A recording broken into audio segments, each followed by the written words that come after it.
नमस्कार दोस्तों, government exam info में आपका स्वागत है। देखिए दोस्तों, आज का वीडियो काफ़ी इंपॉर्टेंट है। ये जो अपडेट आई है अभी फ़िलहाल, वो है आपके डीएलएड के अभ्यर्थियों के लिए। देखिए यहाँ पर हम बात करने वाले हैं ये जो अपडेट है वो क्या है, लेकिन उसके बाद हम बात करेंगे यहाँ पर कि जो पीआरटी भर्ती है उसमें जो सिलेक्शन होता है वो किस तरह से होता है। और कई लोग ये पूछ रहे थे कि जो ये नियमावली है उसमें क्या क्या बातें कही गई हैं और किस आधार पर यहाँ पर जो आपके प्राथमिक शिक्षक भर्ती है उसमें सिलेक्शन लिया जाएगा, यानी कि मेरिट किस आधार पर बनेगी। और इसके अलावा हम ये भी जानेंगे कि जो पहले यहाँ पर नियमावली थी उसको बदलकर जो ये संशोधन नियमावली बनी है 2019 की, उसमें क्या क्या चेंजेस हुए हैं। तो ये सारी इंपॉर्टेंट बातें आज हम करने वाले हैं। तो जो भी लोग अभी पीआरटी की तैयारी कर रहे हैं या इस फॉर्म को फिलअप करने की एप्लीकेशन करने का सोच रहे हैं तो उनके लिए इम्पॉर्टेंट है। और उससे पहले हम बात करते हैं डीएलएड की। तो चलिए शुरू करते हैं आज का वीडियो। और जो लोग अभी नए जुड़ गए हैं वो सब्सक्राइब कर लें इसी तरह के सभी अपडेट्स पाने के लिए और गवर्नमेंट एग्जाम की से जुड़ी हुई तैयारियों के लिए। तो चलिए शुरू करते हैं आज का वीडियो। तो देखिए दोस्तों, 11 नवंबर 2020 को एक बड़ी अपडेट आई है। डीएलएड के अभ्यर्थी जो इसका इंतजार कर रहे थे उनके लिए काफ़ी अच्छी खबर है। देखिए, आर मीनाक्षी सुंदरम जी की तरफ से ये एप्लीकेशन दिया गया है और ये है आपका द्विवर्षीय डिप्लोमा इन एलिमेंट्री एजुकेशन प्रवेश परीक्षा 2019-20 के संबंध में।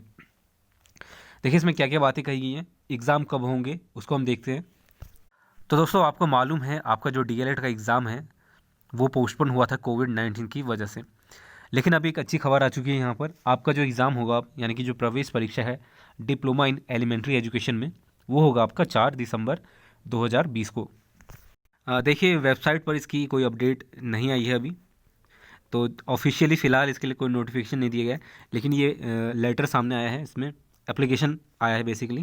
तो ये एप्लीकेशन आर मीनाक्षी सुंदरम जी ने दिया है डिपार्टमेंट को, निदेशक अकादमिक शोध एवं प्रशिक्षण उत्तराखंड, इसके लिए अनुमति मांगी गई है। तो ये जो आपका एग्ज़ाम है 4 दिसंबर 2020 को यहाँ पर लिया जाना है। एक और बात, यहाँ पर आपका जो एग्ज़ाम सेंटर्स है उसके नंबर भी यहाँ पर बढ़ा दिए गए हैं ताकि जो सोशल डिस्टेंसिंग है उसको यहाँ पर फॉलो किया जा सके। 123 था पहले, अब हो गया 184, 184 यहाँ पर एग्ज़ाम सेंटर्स आपके हो गए हैं। तो एक अच्छी बात है, यहाँ पर आपको ज़्यादा ऑप्शन मिल जाएंगे एग्ज़ाम के लिए। अलग अलग डिस्ट्रिक्ट वाइज जो कैंडिडेट्स के लिए आवेदन करेंगे तो उनके लिए ज़्यादा सुविधा हो जाएगी पास के सेंटर्स में जाने के लिए। तो दोस्तों बेसिकली यही अपडेट है यहाँ पर, और काफ़ी अच्छी अपडेट है यहाँ पर जो भी इसका इंतजार कर रहे थे उनके लिए। तो 4 दिसंबर ये इंपॉर्टेंट डेट है, ध्यान में रखिएगा। फिलहाल ऑफिशियली अपडेट नहीं आई है, ये एप्लीकेशन जारी किया गया है और एप्लीकेशन आ चुका है, मतलब आपका एडमिशन यानी कि प्रवेश परीक्षा जो है आपका एंट्रेंस जो एग्ज़ाम जो है डीएलएड का, वो भी यहाँ पर शुरू हो जाएगा दिसंबर तक। तो ये कंफर्म न्यूज़ है। अब आगे बढ़ते हैं, अगली बात करते हैं पीआरटी भर्ती को लेकर। जो मैंने अभी कहा था उसको लेकर जो संशोधन नियमावली है उसमें क्या क्या महत्वपूर्ण चीज़ें हैं।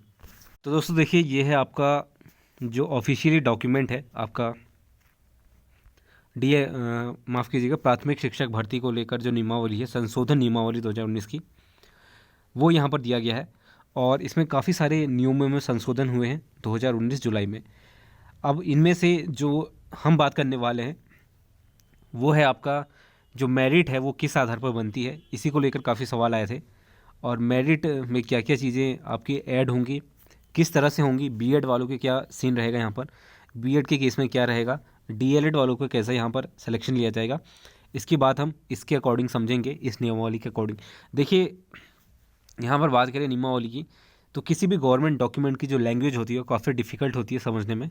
तो इसमें, और चूंकि ये संशोधन नियमावली है तो काफ़ी चीज़ें इसमें ऐड की गई हैं नई, तो इसको समझने में थोड़ी दिक्कत आएगी आपको अगर इसको पढ़ने जाएंगे। तो एक बार खुद से इसको पढ़ के देखें तो आप इसको, काफ़ी 13 पेजों का ये डॉक्यूमेंट है और हम बात करेंगे इसमें अभी मेरिट को लेकर, मेरिट किस आधार पर आपका बनेगा। तो देखिए दोस्तों, सबसे पहले बात कर लेते हैं आपकी जो विज्ञापन है वो किस तरह से निकाला जाएगा। जो पहले था किस तरह से निकाला जाता था और अब जो है प्रतिस्थापित नियम, ये देख सकते हैं आप यहाँ पर, तो वो अब क्या है उसको हम देखते हैं। देखिए सबसे पहला देखिए नियम 15 था ये, उसमें संशोधन किया गया है। और जो पहले था विद्यमान नियम, उसमें ये था कि आपका जिला शिक्षा अधिकारी प्रारंभिक शिक्षा नियुक्ति प्राधिकारियों से नियम 14 के अंतर्गत प्राप्त सूचियों को संकलित कर समाचार पत्रों में विकास खंडवार विज्ञापन प्रकाशित कर संबंधित जिले से विहित प्रशिक्षण अर्हता रखने वाले अभ्यर्थियों से आवेदन पत्र आमंत्रित करेगा तथा विज्ञापन के अनुसरण में प्राप्त आवेदन पत्रों की संरक्षा करेगा और इसके पश्चात ऐसे व्यक्ति जो ये अर्हता रखते हों उनकी नियुक्ति करेगा, और जो नियुक्ति के पात्रों और शैक्षिक अर्हता रखते हों विकास खंडवार अलग अलग श्रेष्ठता क्रमानुसार सूची तैयार करेगा। तो बेसिकली इसमें पहले क्या था कि जो आपका नियुक्ति होती थी वो विकास खंडवार यहाँ ली जाती थी, विज्ञापन भी इसी तरह निकाले जाते थे विकास खंड के अनुसार, और उसी के अकॉर्डिंग यहाँ पर अलग अलग जो शैक्षिक अर्हता है उसके अकॉर्डिंग यहाँ पर सूची तैयार की जाती थी, और जो इस अर्हता पर खड़े उतरते थे, कंप्लीट करते थे, उनको श्रेष्ठता क्रमानुसार सूची तैयार की जाती थी। ये तो हो गया पहला। लेकिन इसके बाद जो चेंजेस हुए वो देखिए, जिला शिक्षा अधिकारी प्रारंभिक शिक्षा जनपद की संकलित रिक्तियों को जनपद स्तर पर समाचार पत्रों में विज्ञापन प्रकाशित कर विहित प्रशिक्षण अर्हता रखने वाले अभ्यर्थियों से आवेदन पत्र आमंत्रित करेगा तथा विज्ञापन के अनुसरण में प्राप्त आवेदन पत्रों जो विहित शैक्षिक अर्हता रखते हों नियम 15(6) के अनुसार श्रेष्ठता क्रमानुसार सूची तैयार करेगा। तो ये है आपका डिस्ट्रिक्ट वाइज जो चेंजेस हुए वो ये हुआ है, पहले विकास खंड के अनुसार होता था, अब हो गया है डिस्ट्रिक्ट वाइज, और डिस्ट्रिक्ट वाइज यहाँ पर वैकेंसीज निकलेंगी आपकी और उसी के अकॉर्डिंग आपको यहाँ पर मेरिट सूची तैयार की जाएगी श्रेष्ठता के अनुसार। देखिए दोस्तों, यहाँ पर अभी हमने देखा था उपनियम 1 जिसमें ये कहा गया था कि जो आपकी डिस्ट्रिक्ट वाइज यहाँ पर वैकेंसीज निकाली जाएंगी और उसके अनुसार जो योग्यता मांगी गई है उसके अकॉर्डिंग वहाँ पर सूची तैयार की जाएगी अभ्यर्थियों की, जितने भी आवेदन होंगे उसके अकॉर्डिंग। तो बेसिकली वहाँ पर जो संशोधित नियम था, पहले क्या था विकास खंड के अनुसार वैकेंसीज निकलती थी और वहीं पर अलग अलग वहाँ पर सूची तैयार की जाती थी। अब आगे है यहाँ पर डिस्ट्रिक्ट का नियम, यानी कि जनपद के अनुसार यहाँ पर वैकेंसीज निकलेंगी और हर एक डिस्ट्रिक्ट में कितनी वैकेंसीज चाहिए उसके अकॉर्डिंग यहाँ पर आपकी वैकेंसी निकलेगी। ये थी पहली बात। आप देखिए जो इम्पोर्टेंट है जिसमें हम मेरिट की बात करने वाले हैं किस आधार पर बनेगा, वो है आपका नियम 3 15वें का नियम 3। जो पहले था उसमें ये था कि जो सूची तैयार होनी है वो आपकी टीटी यानी कि अभ्यर्थी का जो नाम है सूची में वो किसका ऊपर रखा जाएगा किसका नीचे रखा जाएगा। पहले ये था कि जो आपकी टीटी परीक्षा है उसमें आपके कितने नंबर हैं, जो प्राप्तांक है वो कितने हैं, उसके अकॉर्डिंग यहाँ पर आपका अवरोही क्रम में रखा जाएगा। यानी कि मान लीजिए किसी का 90 है किसी का 80 है तो इस तरह से 90 वाला ऊपर आएगा और घटते क्रम में यहाँ पर ये रखा जाएगा। तो बेसिकली आप समझ गए होंगे। और एक और बात यहाँ पर कही गई है कि यदि दो व्यक्ति समान अंक प्राप्त कर लेते हैं और तो इसमें क्या किया जाए, तो देखिए सभी एग्जाम में ये कहा जाता है हर एक नोटिफिकेशन में कि जो अधिक आयु वाले अभ्यर्थी हैं उसको यहाँ पर रखा जाएगा। इसके अलावा एक और चीज़ कही गई है कि अगर सेम एज के 2 कैंडिडेट हैं, दोनों ने ये एग्ज़ाम दिया और दोनों के नंबर सेम आ गए, तो ऐसे में क्या किया जाए। तो एक और ऑप्शन दिया गया यहाँ पर कि जो अंग्रेजी के अल्फ़ाबेट है उसके अकॉर्डिंग जो पहले आता है अल्फ़ाबेट, जिस मान लीजिए ए नाम का कैंडिडेट है और बी नाम का है, दोनों सेम एज के हैं, दोनों के समान अंक आ गए हैं, तो ए वाले को सबसे ऊपर उससे ऊपर रखा जाएगा। तो ये हो गया। लेकिन एक तीसरा पॉइंट और भी जोड़ा जा सकता है इसमें कि मान लीजिए समान नाम के 2 कैंडिडेट सेम एज के और सेम अंक यहाँ पर ले आए हैं, तो इसके लिए क्या ऑप्शन दिया जाएगा, यानी कि ऊपर किसको रखा जाएगा, ये बात यहाँ पर नहीं कही गई है। हालांकि ये होना काफ़ी कह सकते हैं बहुत ही कम इसकी संभावना है कि जो कैंडिडेट है उसका नाम भी सेम है और उसकी एज भी सेम है और उसका एग्ज़ाम में नंबर भी सेम है। तो इसकी बहुत ही कम संभावना है यहाँ पर। मान लीजिए किसी का नाम मनोज सिंह है, दूसरे व्यक्ति का नाम भी मनोज सिंह है और दोनों ने समान अंक प्राप्त किए हैं और साथ ही साथ दोनों की एज भी यहाँ पर सेम है, तो ऐसे में क्या किया जाएगा इसकी बात यहाँ पर नहीं की गई है। हालांकि इसकी जो संभावना बहुत ही कम है। अब आगे देखते हैं। ये था पुराना नियम, यानी कि जो पहले था उसमें ये था कि आपके टीटी के नंबर डिसाइड करते थे कि आपका सिलेक्शन होगा या नहीं। अब क्या हो गया है देखिए इसमें चेंजेस, एक बार ध्यान से देख लीजिए आपको कैसे इसमें कैलकुलेट कर सकते हैं आप अपने जो नंबर है आपके उसके अकॉर्डिंग।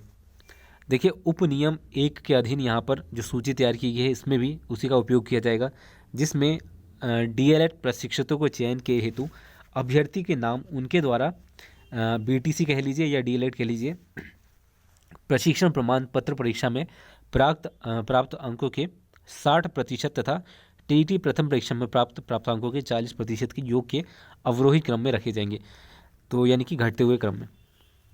तो मान लीजिए किसी के 80 नंबर आ गए हैं तो उसके 48 मार्क्स यहाँ पर ऐड हो जाएंगे, यानी कि 60% 80 में से 80 मार्क्स अगर आपके हैं तो, और 48 आपके इसके ऐड हो जाएंगे। और मान लीजिए टीईटी में किसी के इसी तरह से आगे 80 मान लेते हैं, चलिए अगेन, तो यहाँ पर ये 32 ऐड हो जाएंगे आपके। तो कितने हो गए ये आपका हो गया अगेन 80। तो टोटल आपके 80 नंबर होंगे, यानी कि वैसे देखा जाए तो वो 160 हो रहे थे, लेकिन 60% आपके जोड़ेंगे डीएलएड के और 40% आपका टीईटी का। तो खैर इतना तो आप समझ गए होंगे। अब आगे बढ़ते हैं। देखिए बाकी चीज़ें जो है वो देखिए बीएड वालों के लिए यहाँ पर क्या कहा गया है। जबकि बीएड प्रशिक्षकों के चयन हेतु अभ्यर्थियों के नाम उनकी शैक्षिक प्रशिक्षण योग्यता एवं अध्यापक पात्रता परीक्षा में प्राप्त गुणांकों के योग के अनुसार प्रशिक्षण वर्ष की ज्येष्ठता के अवरोही क्रम में रखे जाएंगे। अब इसको देख लीजिए बीएड वाले, आप अपने अंक कैसे कैलकुलेट करेंगे वो आपको यहाँ पर देखना है। देखिए यहाँ पर जो पहले विद्यमान नियम था इसमें कोई नियम नहीं लागू था, क्योंकि टीईटी के अनुसार यहाँ पर आपका सीधे सिलेक्शन होता था। लेकिन अब चूंकि बीएड वाले यहाँ पर आवेदन कर सकते हैं, तो उनके लिए देखिए यहाँ पर क्या कहा गया है। जो प्रतिस्थापित नियम है उसमें देखिए हाई स्कूल की बात करें तो हाई स्कूल में आपके अंकों का प्रतिशत इंटू 0.75/10। हाई स्कूल में जो आपके मार्क्स होंगे उसके अंकों का प्रतिशत और इंटू 0.75/10 ये हो गया, इसके नंबर ऐड हो जाएंगे आपके। उसके बाद इंटरमीडिएट का ऐड होगा आपका। मान लीजिए आपके इंटरमीडिएट में 80 मार्क्स थे, तो 80 इंटू 1.5/10, यानी कि आपका ये जो कैलकुलेट करेंगे तो 12 के आसपास यहाँ पर आपके अंक ऐड हो जाएंगे, ठीक है। तो ये रहा आपका। इस तरह से कुछ अंक यहाँ के, कुछ अंक यहाँ से और कुछ अंक यहाँ से, इन तीनों को ऐड करके जो टोटल आपका बनेगा, और उसके बाद जो आपके बीएलएड या फिर आप कह लें डीएड या डीएलएड जो भी है आपका, या फिर बीएड की बात करें तो ये जो आपका है उनके लिए यहाँ पर एक और दिया गया अंकों का प्रतिशत इंटू 3/10। ये है आपका थ्योरी के लिए, और प्रयोगात्मक के लिए 1.5 है। तो ये हो गया।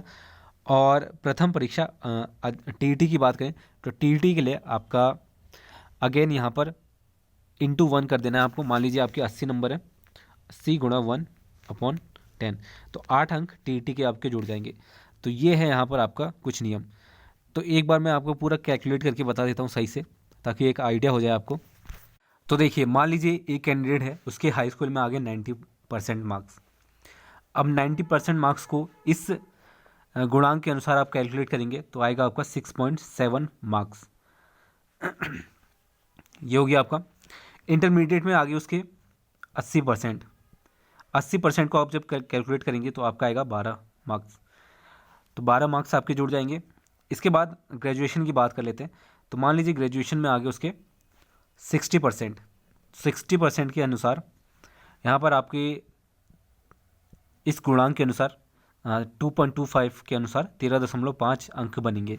इसी तरह मान लीजिए बीएड की बात करें, ये बीएड की बात हो रही है क्योंकि ये पूरा नियम बीएड के लिए है। डीएल वालों के लिए तो 60-40 का चलता है। यहाँ पर ये नियम बनाया गया 60 और 40 का, यानी कि डीएलएड में 60 और आपका टीईटी में 40। अब बात कर लेते हैं आपके बीएड के लिए। तो मान लीजिए बीएड में थ्योरी में आपके 50% मार्क्स आ गए, 50% मार्क्स आ गए, और इसको जब आप कैलकुलेट करेंगे एक बार, आप देख लीजिएगा एक बार कैलकुलेट करके आपके कितने मार्क्स है उसके अकॉर्डिंग। और जब आप इसको कैलकुलेट करेंगे तो ये आएगा आपका 15 मार्क्स। अगर बीएड में इतने मार्क्स हैं आपके तो इसी का गुण अगर आपका 60 रहता है तो इसके अकॉर्डिंग ये बढ़ जाएगा थोड़ा, तो उसके अनुसार आप कैलकुलेट कर सकते हैं इसको। और बात करें इसके बाद आखिर टीईटी की, टीईटी की बात करें तो मान लीजिए आपके एक और चीज़ है यहाँ पर, प्रैक्टिकल का भी दिया गया है यहाँ पर। तो मान लीजिए प्रैक्टिकल में बीएड में आपके 30% मार्क्स हैं, फॉर एग्जांपल मान लेते हैं इसको। तो ये आपका आएगा कैलकुलेट करने के बाद 4.5। और एक आखिरी बच गया टीईटी। टीईटी की बात कर लेते तो मान लीजिए आपके 80 नंबर आ गए, 80% नंबर आ गए। 80% नंबर को जब आप कैलकुलेट करेंगे तो ये बन जाएगा 8। और जब आप इन सभी को टोटल करेंगे तो ये आपका अराउंड बनेगा 60 मार्क्स। तो जो मेरिट में अगर कट ऑफ 60 जाएगी तो आपका सिलेक्शन यहाँ पर हो जाएगा। तो ये दिया गया है। अब देखिए एक और चीज़ यहाँ पर दी गई है, एक परंतु ऐड किया गया यहाँ पर। परंतु यह और कि उत्तराखंड राज्य की राजकीय प्राथमिक विद्यालयों में मानदेय पर कार्यरत ऐसे शिक्षा मित्र जो सहायक अध्यापक प्राथमिक के पद पर दिनांक 31 मार्च 2019 को कार्यरत शिक्षा मित्र जो नियुक्त हेतु पात्र हों को शिक्षण अनुभव के प्रतिवर्ष 1 अंक यहाँ पर दिए जाएंगे। तो देखिए जो कार्यरत हैं अभी या फिर इसके लिए पात्र हैं जो आपके शिक्षा मित्र हैं, तो जो कि प्राथमिक विद्यालयों में मानदेय पर कार्यरत हैं ऐसे शिक्षा मित्र, तो उनको प्रतिवर्ष अनुभव के 1 अंक यहाँ पर दिए जाएंगे। देखिए जिनके 12 से अधिक वर्ष हो गए हैं उनको 13 अंक नहीं दिए जाएंगे 13वें वर्ष के लिए, यानी कि मैक्सिमम आपको 12 अंक ही मिल सकते हैं। इसके अलावा एवं अनुभव के कुल गुणांकों को शैक्षिक योग्यता एवं प्रशिक्षण के आधार पर प्राप्त गुणांक के साथ जोड़ते हुए श्रेष्ठता सूची में सम्मिलित किया जाएगा। तो अभी हमें कितने मार्क्स हमारे बने थे, 60 मार्क्स बने थे जो एग्जाम्पल हमने लिया था। और मान लीजिए किसी के, चलिए मान लेते हैं 12 वर्ष से किसी ने काम किया है या 10 वर्ष मान लेते हैं, तो आपके अंक क्या बन गए, 70 बन गए। ठीक हो गया। तो ये आपकी बनेगी फाइनल, यहाँ पर जो आपका अंक बनेगा, जो फाइनल मेरिट में जो नंबर आएंगे वो यही रहेगा। तो इसके अकॉर्डिंग आप देख सकते हैं। अगेन इसमें सेम चीज़ कही गई है कि जो आपके सेम एज वाले हैं या सेम नंबर वाले जो होंगे वो ज्येष्ठ जो बड़ा कैंडिडेट होगा आयु में, उनको यहाँ पर ये दिया जाएगा। तो ये था पूरा डिटेल इसमें। अगर अभी आपको कोई डाउट है इसमें तो नीचे कमेंट करके बता दें, तो मैं उसका रिप्लाई ज़रूर करूँगा थोड़ी देर में या पहले, जब भी समय मिलेगा। तो दोस्तों ये थी पूरी डिटेल। और अगर इसमें अभी भी कोई डाउट है आपको या इसमें कोई प्रॉब्लम आ रही है समझने में, तो नीचे कमेंट करके ज़रूर बता दें ताकि कमेंट पढ़ के मैं आपके आंसर्स कर पाऊँ। तो आई होप आपको ये समझ में आ गया होगा। तो यही था पूरा डिटेल। आपके डीएलएड के एग्ज़ाम का प्रवेश जो शुरू होने वाला है, प्रवेश एग्ज़ाम, एंट्रेंस एग्ज़ाम जो है आपका, वो शुरू होने वाला है 4 दिसंबर को। और बाकी पीआरटी से रिलेटेड कुछ क्वेश्चन पूछे जा रहे थे मेरिट के आधार के लिए, तो वो मैंने यहाँ पर आपको बता दिया है पहले क्या था और अब क्या है। पहले सिंपली टीईटी के अनुसार यहाँ पर होता था सिलेक्शन, अब जो है चेंजेस हो चुके हैं जो कि हमने देख लिए हैं। तो अगर आपको कोई डाउट है तो नीचे कमेंट करके एक बार ज़रूर बता दें। तो तब तक के लिए धन्यवाद, मिलते हैं आपसे अगली वीडियो में।